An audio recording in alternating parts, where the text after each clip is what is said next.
Hi, my name's David Williams, IMT General Service Manager for Kelly Tractor Company. I'd like to tell you about the AF250E foundation drilling rig, manufactured and supplied by IMT out of Italy. This machine is mounted on a 336E Caterpillar power module, which is fitted with a Tier 4 engine that is fully compliant with European and American emission standards. Let's go and take a closer look at some features of this machine. IMT make use of both Caterpillar joysticks to control drilling functions, as well as using IMT pilot control levers, Caterpillar standard travel levers, the Caterpillar display, and also an IMT display that controls all drilling functions out at the work area. Located against the right hand side of the window in the cab is the operator console or display panel. Firstly, we have the ignition key. We have the engine dial indicator, which allows the operator to select engine RPM. Behind that, we have a series of Caterpillar buttons that control various functions on the machine, and a more detailed description is given in the Caterpillar operation manual. IMT do make use of two buttons located towards the rear of the display that control the movement of the undercarriage, either to retract or extend. Behind that are the controls for the AC unit that ensures the operator is in an air-conditioned comfort.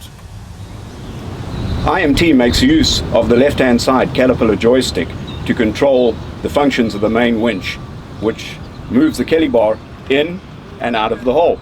It also controls movement of the house, the swing, either left or right.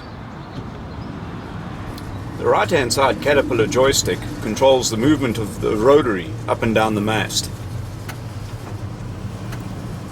It also allows the operator to control direction of rotation of the tool, either clockwise or counterclockwise.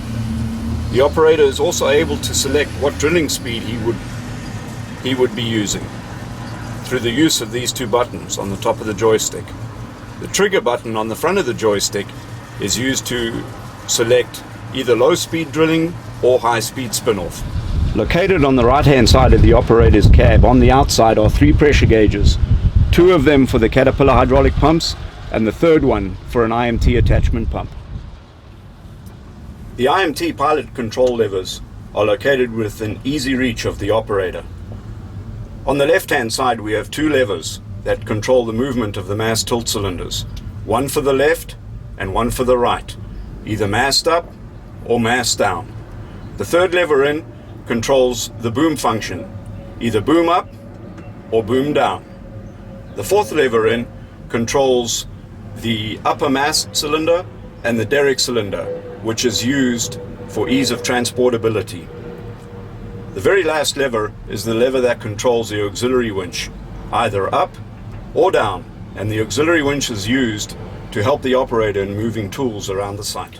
Located next to the IMT pilot controls are the two Caterpillar travel levers that are used to control the travel movement of the machine, either the left track forward or reverse, or the right track forward or reverse.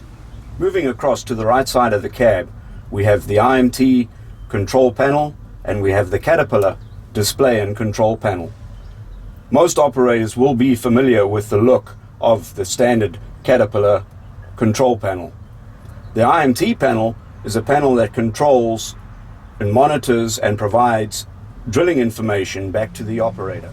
The IMT computer display is unique to the AF250. It provides information back to the operator about the position of the mast through the mast level indicator, the winch speed in and out of the hole, rotary speed as well as a torque value, and also a swing indicator. The display also shows the depth of the tool in the hole, as well as what rotary speed is being selected or currently used. The lower portion of the IMT computer's display contains buttons that control various functions. Firstly, you have the rotary speed function, which determines which drilling speed is selected, and a high-speed spin-off button, which switches between your low drilling speed and your high-speed spin-off. The filter indicator light is a light that indicates when the IMT filter is blocked and due for maintenance. Next to that is a green button that zeros or resets the depth meter. The P1, P2 button allows the operator to split the Caterpillar pumps if site conditions require him to be drilling slower than normal. The green button switches the working lights on or off. The two green buttons on the end move the hydraulic mast foot up or down. The two yellow buttons control the oscillator system on the machine. The auxiliary button switches the hydraulic folding cylinder in the upper mast and the derrick cylinder. By the operator selecting that button determines which cylinder will be activated when the pilot control lever is used. The red button is an override button that overrides the main winch functions on the machine as well as the boom up and down function on the machine.